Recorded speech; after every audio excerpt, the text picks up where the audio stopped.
Hello and welcome to Director's Cut Animated Vision. This is one of our Crew Sessions podcasts and is part one of a two-part podcast on storyboarding with David Bunting and Benedict Tomczyk-Bowen. Hope you enjoy it. In the animation process, once the script is complete and designs are done, we enter the realm of those who have the power to first visualize the story and to bring the words to life. These modern-day sons and daughters of Prometheus are called storyboard artists. Welcome to Director's Cut Crew Sessions. Hello, my name is Dave Osborne and I've been directing for over 30 years. And I am Stuart Evans and I've been a director for nearly 30 years. So, for this episode of Director's Cut Crew Sessions, we have two wizards of the Wacom, storyboard artists extraordinaire, to learn more about their careers, inspiration, and how they kick off the visual story that gets the whole animation process rolling. Welcome to David Bunting and Benedict Tomczyk-Bowen. Give us a wave. Lovely. Just starting with you then, David.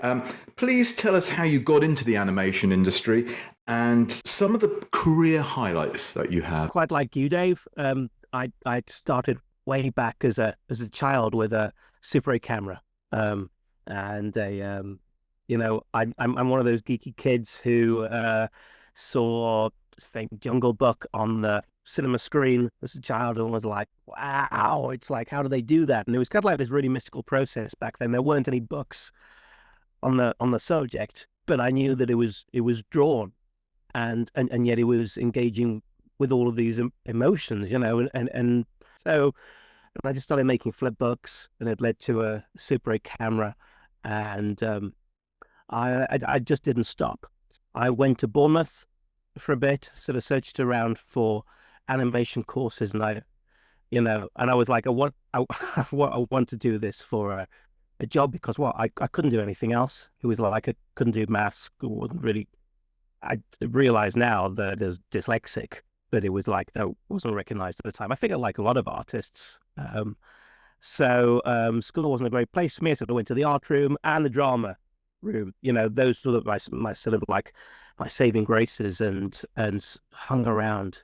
Yeah, I sort of went through animation school, did a little bit of King Rollo films with my first introduction as a trainee. Learning as an in-betweener and sort of moving up to junior. But I don't know, I was like scratching this itch to do more feature work. Because I thought at that time TV was really limited in what you could do.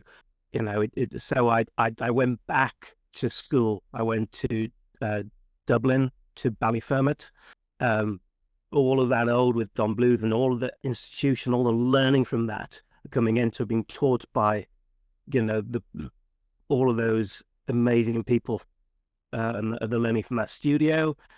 And then Disney were feeding in from their Paris studio, and we had mentors coming in. We had Glenn King come in, and we'd have portfolio reviews. So yeah, to cut the long story short, it just really pushed me. It was an amazing place to be pushed, and I went over to do an internship. Discovered the visual effects at the time, drawn visual effects, really, really worked for me. Went there thinking, I want to be an animator, I want to be like an actor. Discovered that actually visual effects, being water, fire, all of those organic effects, really I could get more life into that. And I fell in love with that, learned loads of Paris, and then the Tigger movie was starting in London. They had a little sequence being animated at Tandem Films. So, and I applied for that and got a job for that.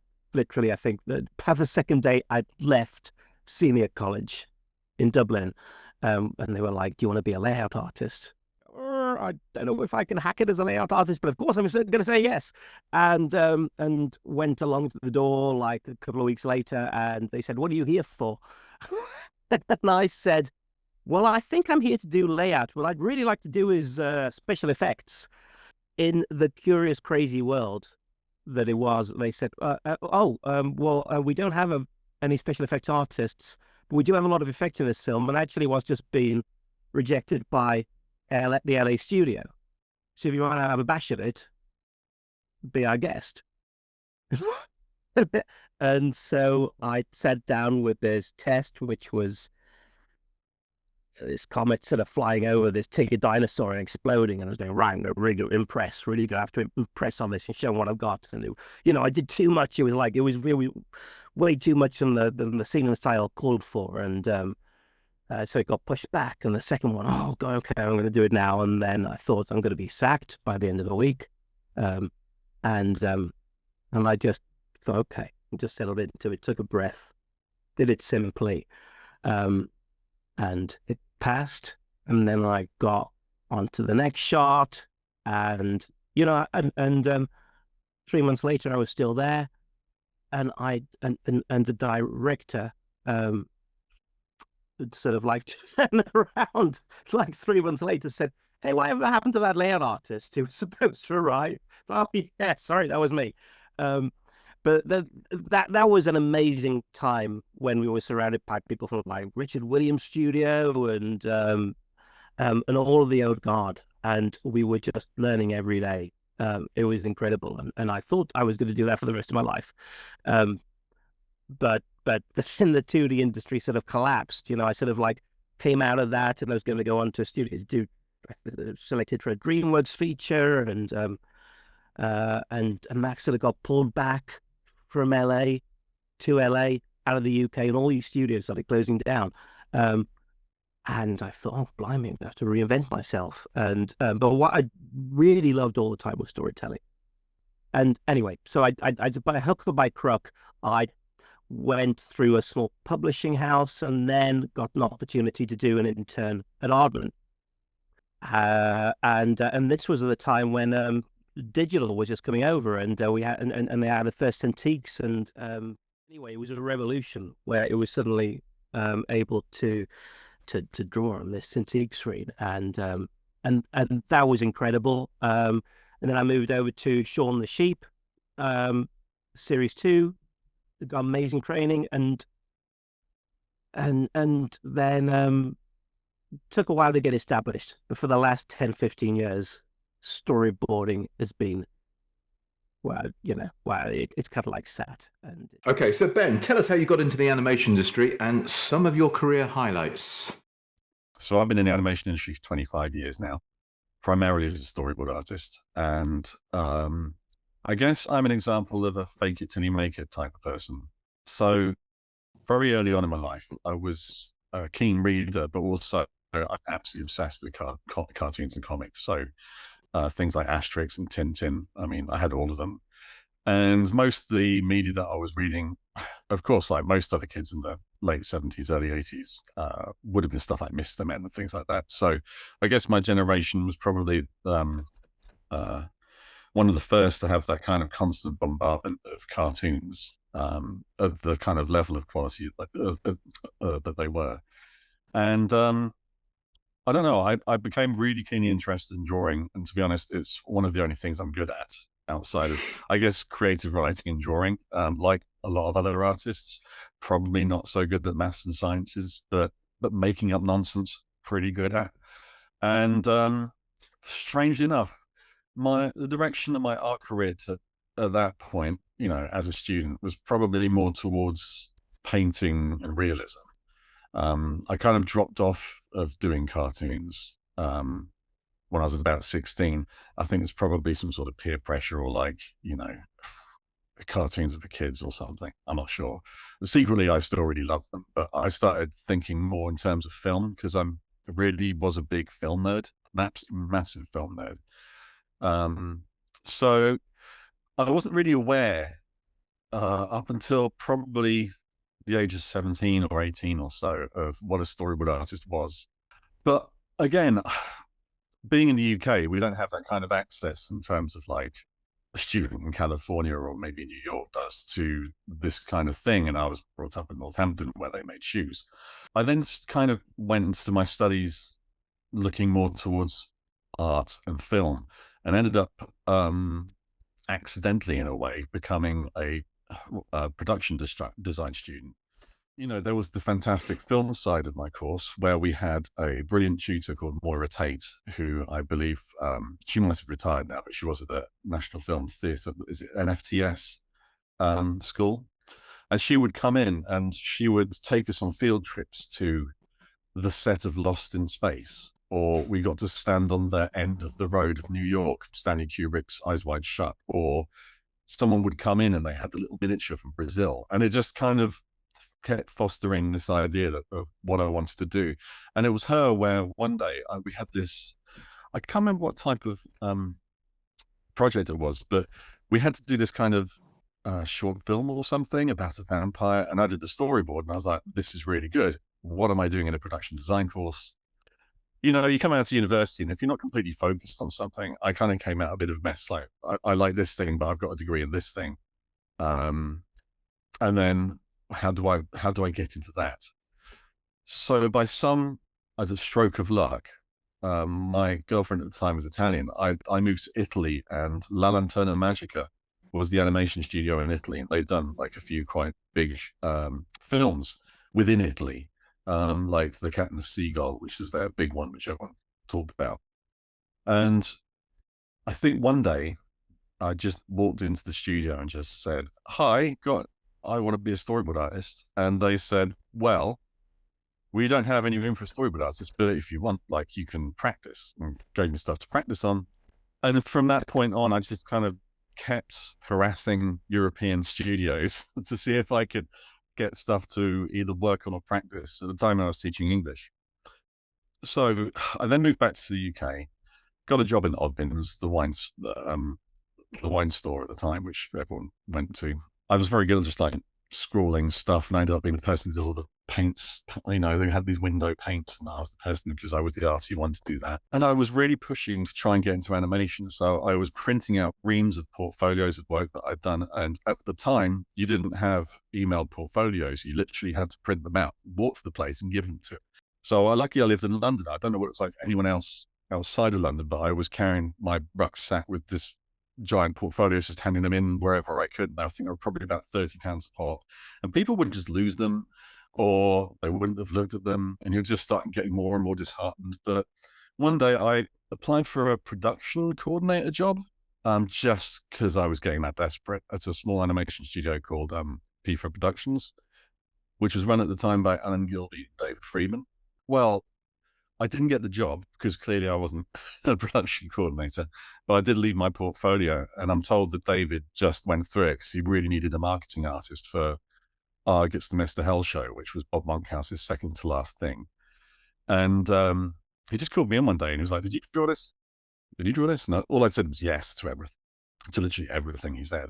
He said, "Do you want to be a marketing artist for something we're doing?" I was like, "Yeah, sure." Quit Oddbins. The following week, I was working as a marketing artist on Mr. Hell show.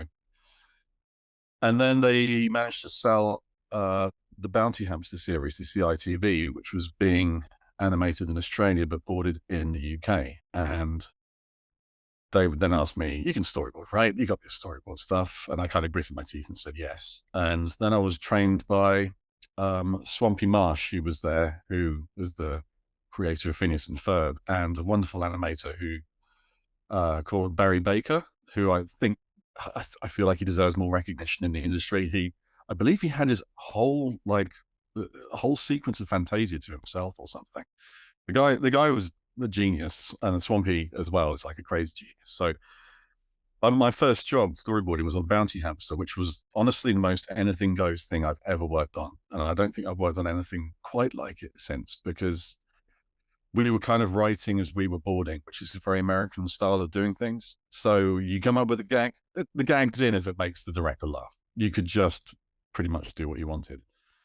Not long after that, probably about 2 or 3 years ago, I kind of sustained that work through moving to Teleimagination, worked on the Cramp Twins and Metalheads there. And then I believe I met 2 rapscallions somewhere in Manchester not long after that, called Dave Osborne and Stuart Evans. Where were you again? You were at Cosgrove Hall, is that right? We were at Cosgrove Hall, yeah. That's right. Yeah. With and Swampy. since then, Yeah, with Swampy, actually. With Swampy. Yeah. Wasn't there someone else as well? I'm sure. Andy Raclius. Yeah, that's right. And I believe you were working on a show which needed fixing. And when I say needed fixing, it really needed fixing at the time.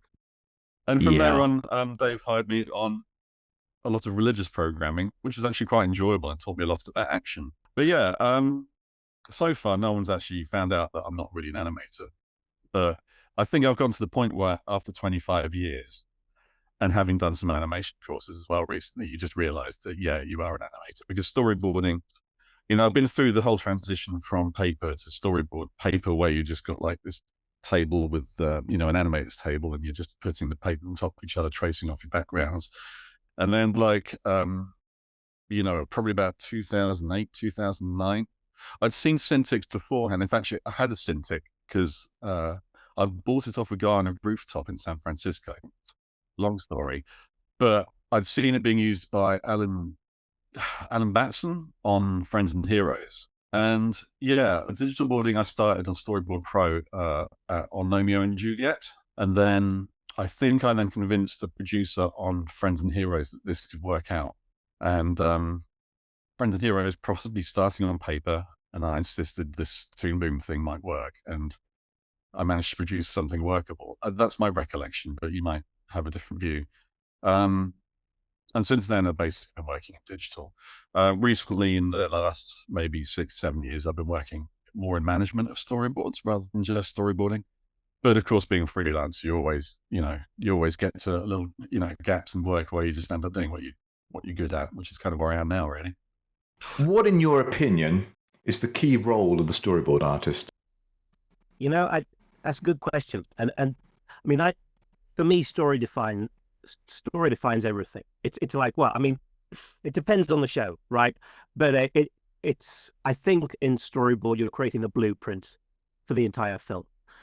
You know, you start with a script, or maybe in terms of Shaun the Sheep, you start with a bullet sheet of plot points, and you know, between that time and editorial, you, alongside the director and maybe an editor, you work out, you make that story as good as it can be. And depending on how long the story artist is there, you know, you find that episode. So it's the most exciting part of the process for me. Love the story. I think it's where the creativity is at. In storyboarding, it defines everything that comes forward. You need to know everything as a story artist. You need to know everything from animation and acting to camera to editing. You need to directing. So you got to understand a lot of hats. But fundamentally, I guess, the job I see as a story artist is to bring the director's vision to the screen.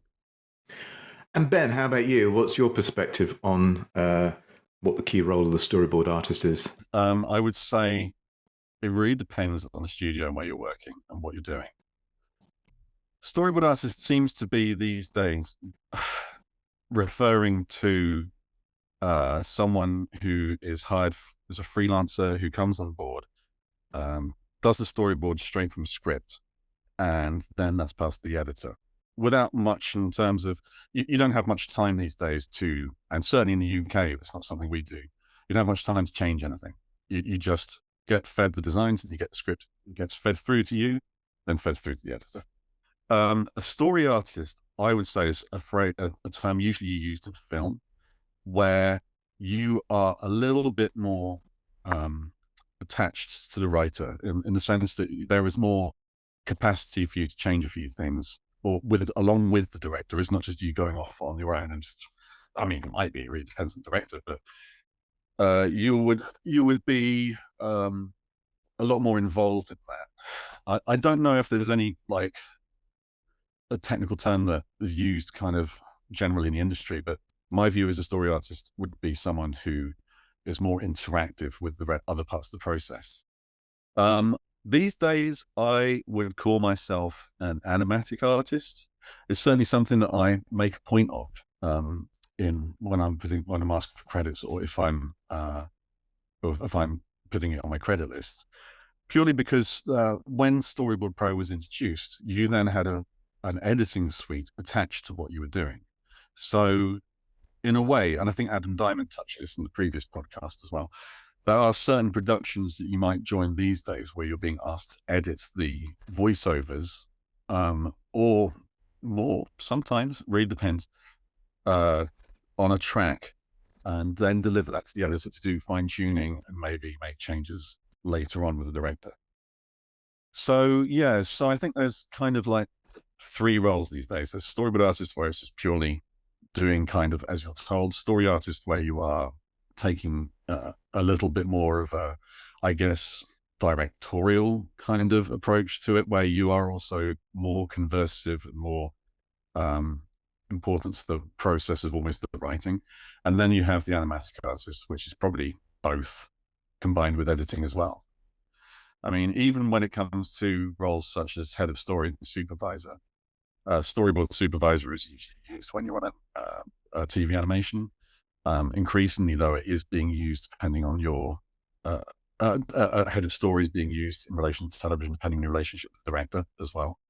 Where that becomes an assistant director, I'm not really sure. I don't think the line's been drawn yet in terms of what I can see from my own career. But Yeah, there is. I think there is an expectation that the storyboard artist or story artist or whatever will perform a number of roles, and I don't think it's. I think that stems from a financial side. I don't think it's certainly not from the creative side. Like, oh, I think actually they could manage that, and creatively that would be a much better process. It's, yeah, how many people can we take out of this process and we can give it to someone else, and they can fulfill all these roles. It's very dependent on the individual. So yeah, for someone with both of your vast sets of skills and the ability and the knowledge to be able to provide so much more than just drawing out the panels is an absolute boon to a director and a producer.